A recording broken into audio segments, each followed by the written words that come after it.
Bismillahirrahmanirrahim. Bismillahirrahmanirrahim. Bismillahirrahmanirrahim. Bismillah. Allah. Wala haula wala quwwata illa billahil aliyil azim. Ketika seorang murid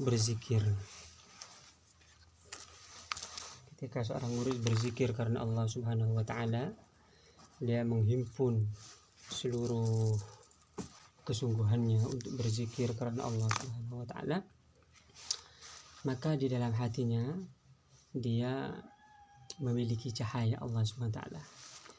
Jika ada yang bertanya bagaimana cara mendapatkan cahaya Allah itu, tentu saja dengan cara berjanji setia untuk mengamalkan zikir dari seorang syekh atau seorang murid. Janji setia itu bahasa Arabnya adalah bai'at. Nah, ketika bersungguh-sungguh berzikir karena Allah Subhanahu wa taala, maka di dalam hatinya dia mempunyai cahaya bintang, cahaya Allah yang seperti bintang cahayanya. Jadi cahaya Allah itu terbit di dalam hatinya, lalu kemudian terbit lagi. Semakin dia berzikir, semakin terbit cahaya di dalam hatinya. Terus semakin dia berzikir, semakin cahaya bintang itu semakin tampak di dalam hatinya. Terus seperti itu timbul terbit cahaya bintang, terbit sehingga cahaya itu membesar membentuk seperti bulan misalnya. Seperti cahaya bulan besar sekali. Lalu cahaya terus dia berzikir terus hingga cahaya itu membesar dan bersinar seterang matahari cahayanya. Ini sudah dijelaskan bagaimana perjalanan seorang murid, seorang yang berzikir karena Allah SWT, dari sebuah cahaya bintang menuju cahaya bulan, menuju cahaya matahari.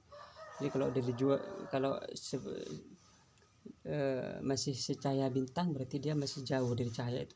Kalau mendekat, semakin dekat cahayanya semakin besar seperti bulan. Semakin mendekat lagi terus cahayanya seperti matahari. Saking cahayanya semakin terang benderang gitu. Lalu setelah itu cahayanya ini, cahaya yang seperti matahari itu bertajalli, tampak cahaya yang tadi itu di dalam alam al-mulki wasyahadah. Ini dunia ini disebut alamul mulki wasyahadah. Kalau yang tadi masih disaksikan oleh cahaya hati, oleh mata hati, itu adalah di alamul malakut, alam malakut. Lalu ketika dia tampak di dalam alamul mulki wasyahadah di dunia, maka dia tampak secara hissan, secara fisik cahaya itu. Nah, kalau bertanya cahaya Allah bagaimana dia berfisik misalnya, ini pernah suatu hari itu Syekh Abdul Qadir Jalani ditanya, ada seorang yang mengaku melihat Allah Subhanahu wa taala. Dia ditanya, apakah benar apa yang mereka katakan? Dia menjawab, benar. Syekh berkata, menganjurkan agar tidak mengucapkan hal itu lagi. Lalu banyak orang yang bertanya mengenai hal itu, bagaimana? Syekh menjawab, Syekh Abdul Qadir menjawab, sebenarnya itu adalah dia melihat dengan mata hati. Lalu cahaya mata hati itu menembus kepada cahaya mata. Lalu cahaya mata ini melihat kepada cahaya mata hati itu, sehingga cahaya mata hati itu melihat, menyaksikan. Jadi seakan-akan ini sebenarnya tetap yang menyaksikan itu adalah mata hati, cuman cahaya mata hati dan cahaya mata ini bersambung, sehingga seakan-akan melihat dengan mata, tapi padahal itu adalah melihat dengan cahaya hati, melihat dengan mata hati. Jadi setelah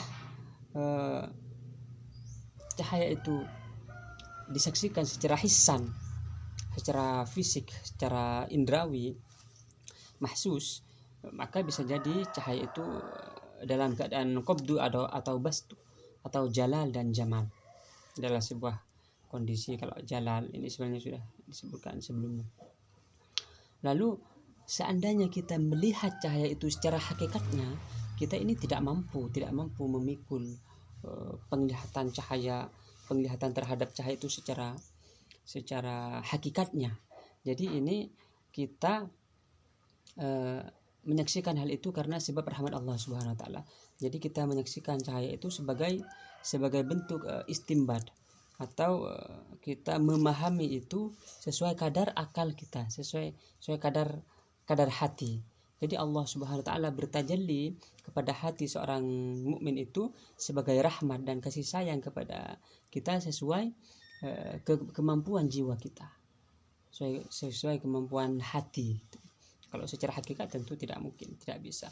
Jadi kalau kita terus berzikir kepada Allah Subhanahu wa taala, terus berzikir, maka cahaya itu akan datang mendatangi kita sedikit demi sedikit, terus datang.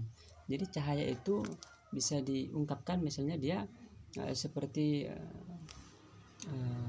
awan putih. Awan putih itu berkumpul sedikit demi sedikit di hadapan kita, kita lihat benar-benar ini. Kita terus kita berzikir karena Allah Subhanahu wa taala, bukan karena yang lain. Lalu cahaya tadi, awan putih tadi itu membentuk miskat. Miskat ini seperti sebuah lubang di belakang tertutup lalu terbuka di depan miskat.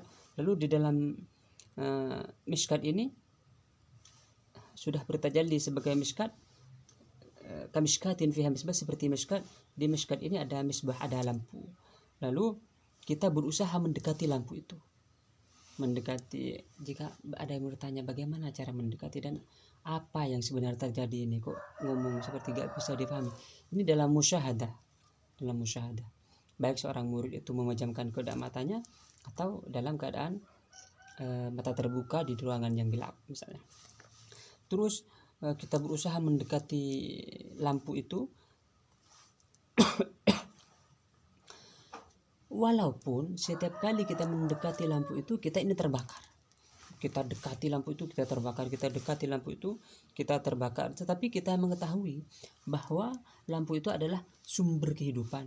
Jadi walaupun kita terbakar, kita terus dekati karena memang kita menginginkan kematian. Kita ingin mati, maksudnya kita ingin fana, kita ingin lenyap. Karena ketika kita mati, kita lenyap di dalam cahaya lampu itu yang berada di dalam miskat, kita ini memasuki hadirat Allah Subhanahu wa taala. Jadi kita mencari kematian untuk fana di dalam, untuk lenyap di dalam cahaya miskat itu, cahaya lampu itu, karena karena kita mengetahui ketika kita mati, ketika kita lenyap, berarti kita ini sudah memasuki, itu adalah pintu masuk menuju hadirat Allah Subhanahu wa taala. Maka kita yang menyadari hal ini, kita ketika berzikir, maka kita akan semakin bersemangat untuk berzikir karena Allah SWT, mengikhlaskan berzikir, ikhlas, bukan demi hal-hal yang lain. Tapi musyahadah ini memang untuk sebagai lihat ma'inna qalbi. Kalau kita mengambil ungkapan Nabi Ibrahim alaihissalam ketika memohon ingin mengetahui bagaimana Allah menghidupkan orang mati, lihat ma'inna qalbi. Jadi ini untuk hati kita menjadi tenang. Lalu setelah kita lenyap dan berada di pintu masuk di hadirat Allah Subhanahu wa taala, apa yang akan terjadi? Nah, insyaallah kita akan lanjutkan pada bagian selanjutnya. Bijih Allahumma sholli ala sayyidina Muhammad wa ala ali sayyidina Muhammad.